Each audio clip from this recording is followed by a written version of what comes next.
Property wrapper. Property wrappers are one of the most interesting and elegant feature in Swift 5.1. Yes, property wrappers are available from Swift 5.1 only. Okay. So what is property wrappers? Okay. So we do have properties in our class. Okay. So we will be get a value from property as well as we will set the values for the property. If we mention it as where we can change the values also. Okay. So whenever the value is assigning to the property or whenever the value is changing, we need to add some additional logics, some extra implementation on top of that property on the setter or getter. So for this we can use the property wrappers. By using the property wrapper, we can modify the existing implementation of the property as well as we can add our additional information as well. Okay. So the property wrappers can be defined with class, struct and enums. Okay. Okay. So how do we create a property wrapper? We will just add property wrapper as a prefix of our class, struct or enum. It will be converted as property wrapper. Okay. So, let's consider this example. Okay. So I have a variable called name. So whatever the value is assigned to that variable, it has to be lowercase automatically. Okay. So in most scenarios, if we need to compare some values or if we need to check whether this value is assigned to someone, we will be always using with the variable dot lowercase. So wherever we are accessing these implementations, we will be using dot lowercase. Instead of that, while assigning the value itself, we will convert it to lowercase and we will set the value to that variable. Okay. I am creating a struct for this with the prefix of property wrapper struct lowercase. So this is my lowercase struct. Okay. So if I build it, I will get an error. Property wrapper type lowercase does not contain a non-static property named wrapped value. Yes. So whenever we create a property wrapper, we must have a wrapped value property. This is a stored property. Okay. So let me have wrapped value property which can be any type. Right now I am creating it as a string. Okay. So it will have a getter and setter, and I have my own private variable which is a value. Okay. So here whenever I am getting it, I will return value dot lowercase, and whenever I set it, value to new value, a normal getter and setter. So that's it. So this is how we create a wrapped value. So in this wrapped value, whenever I call it, I will be returning the original value dot lowercase always. So whenever I set the value, we will set the value. We can do it at either case. While setting itself, I can make it as lowercase and set it. Anything is fine. Okay. Let's consider now I have a struct called user. In user class, I have a variable called name which is a type of string. Okay. Okay. So in my class, I create a struct.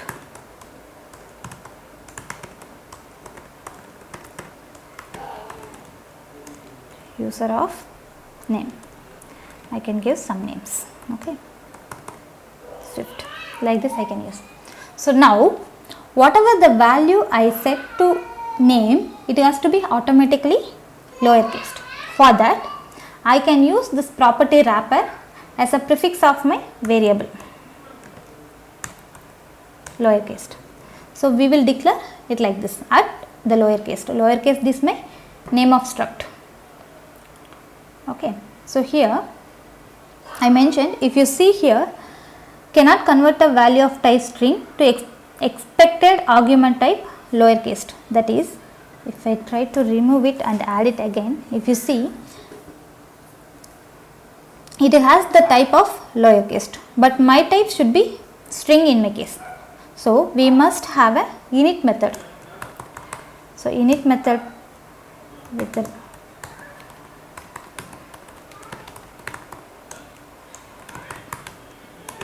value equal to wrapped value. If you see here, it's changed to string now. So now here I have some values, Swift. Okay. So if I try to print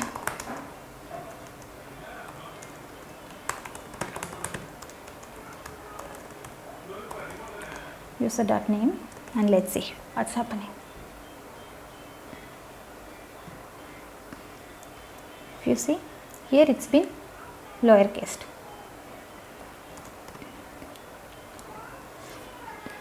That's it. So whatever the value we give, it will be automatically converted to lowercase and it's saved. So that is how the property wrapper works. Okay. So this is a simple scenario. We will consider another scenario as well. Okay. So whereas I have an entity. Okay. Let's consider the struct itself. Okay. I have an entity. So here I have a name and email. Okay. So whatever the value I am assigning to the struct, it has to be automatically saved to my user defaults. Okay. Also, whenever I fetch the values from user defaults, it has to get it. Even if I quit the app and run it, we know the functionality of user defaults, right? Okay. So for this case, in traditional method, what we do? So we will assign a value to that variable and we will save that value to the user default with a key, and whenever we fetch, we will use the same key. So basically we will save this key into constant and we will have lots of codes. Okay. Instead, by using the property wrapper, we will override the getter and setter of the variable. So whenever the value is assigned to that variable, we will set the value to user defaults as well. So whenever we try to fetch the value, we will fetch it from the user defaults. So with this code, we will have only the less compact code in our file, and it's also very much readable. Okay, let's have that example. Okay, so I have a struct called user, and it has a name and email, and I have a property wrapper of user defaults.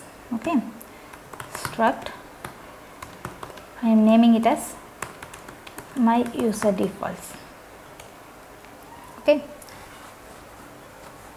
So for user defaults, it should have a wrapped value. So I am just saving it, and we do have a key for it. For user default, we need to set it with a key. So I am just having a key, and here whenever I am getting, I will be getting it from user defaults dot standard dot value for key, and whenever I set defaults dot standard dot set value, that new value for key. So that's it. I do have a wrapper value now. Then I do have a init method as well.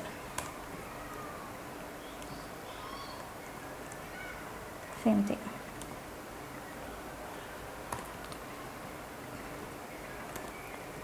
Okay. So now here in my user, I should have one more parameter, that is called email.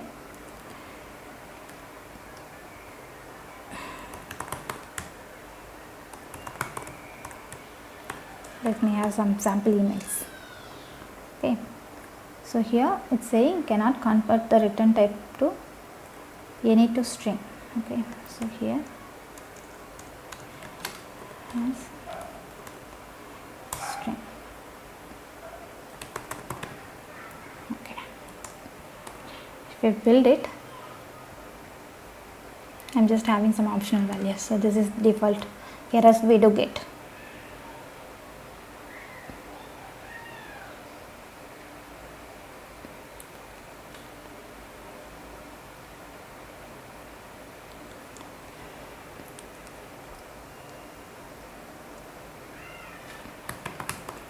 we should have a key as well here.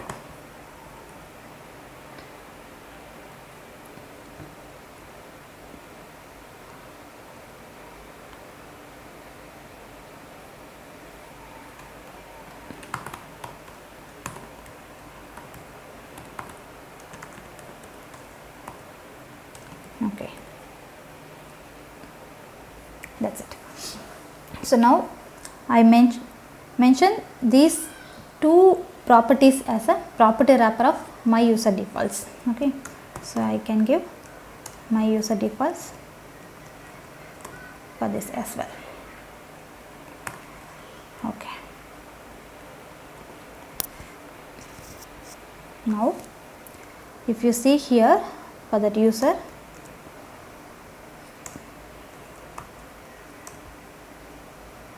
it says it should be my user defaults and my user defaults. That means we need to give a value. Okay,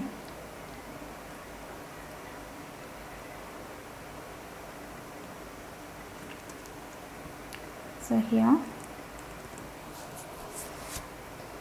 this is how it should be.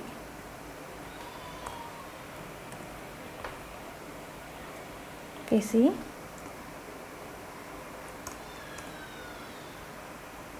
says string and string. Okay, so now I am giving the string called Swift and the email to swift@swift.origin.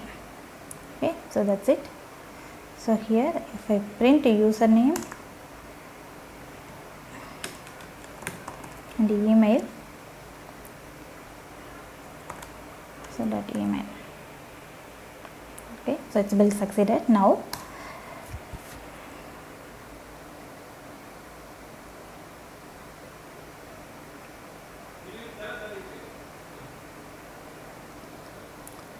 let me print the values from user defaults. Okay,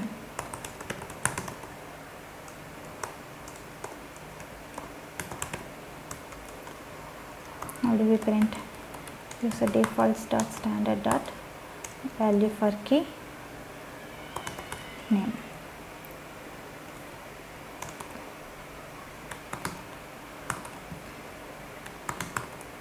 Email. So after that we print after.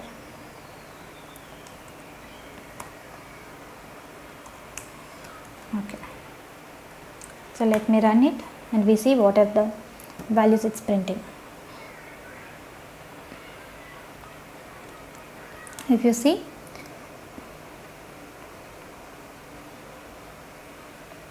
it says user defaults nil and it doesn't have a value of username, and after that also it is nil. Okay, so what is the issue here? We set the key here,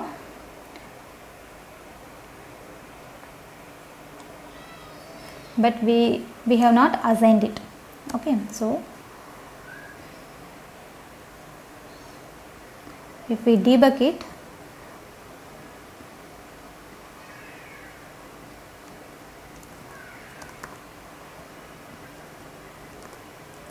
okay, it has to be set here. If we run,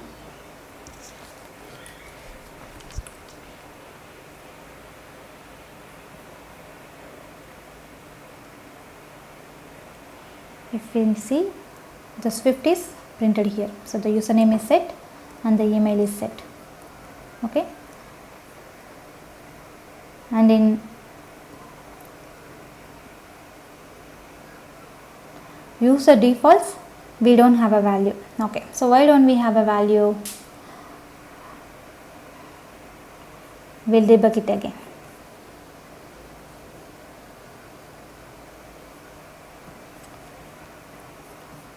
So from here, user.name. Okay, so whenever the user is created, we have a value in user key as a Swift, and here key as a swift.org. Okay, so the problem is the key is set it as to the whatever the value we have given. Okay, so here it should not be a private variable because the key has to be explicitly set. So I need to pass a key from here. Okay, so now we have a key, and whenever the variable is assigned, if you see here, I can set a value and a key here. Okay, so the value will be name or nil or anything, and the key we have to specify it here. Same way for email. So if you redeclare the user here,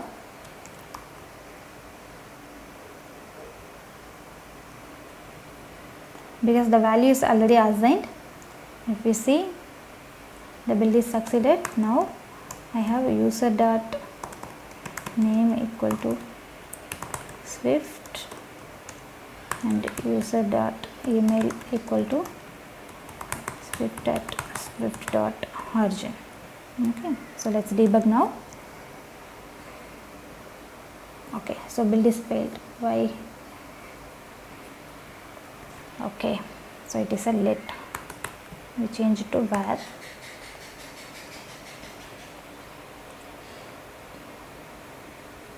If you see right now, for the key name and the email, the user default value is nil, and I am setting a value now. And if we see, I get a value from a user default, and after I print from user default, we can get a value from user default as well. Okay, so this is how it works. If I rerun it, on my first print itself, I should get the value. If you see, so those values are get from directly user defaults. So that's it. If you see, to store these two values in user defaults, we do write lots of codes, but here we just assign a value, and whenever the value changes, it will automatically rewrite in my user default as well. So this is how we will overwrite with the property. So this is how the property wrapper concept is used in Swift 5.1, and it is very much useful for code reusability and code compatibility. Okay, fine. So what are the disadvantages we do have in property wrapper? Okay, so as I said earlier, the property wrapper can be only defined with class, struct and enum. Okay, so the property wrapper cannot throw an error. For example, if it have some issues in the value, for example the value is nil. Okay, if the value is nil and if the code need to throw an error, we cannot make it. Either we can just make it nil and save it, or we can add a fatal error to crash the application. We can't have a try catch concept inside the property wrapper. Even though it is more readable and code compatibility, the user needs to understand the complete usage of this property wrapper before they use it. Otherwise, the value itself is modifying. So the developer must need to know what exactly is happening inside the property wrapper. Thank you.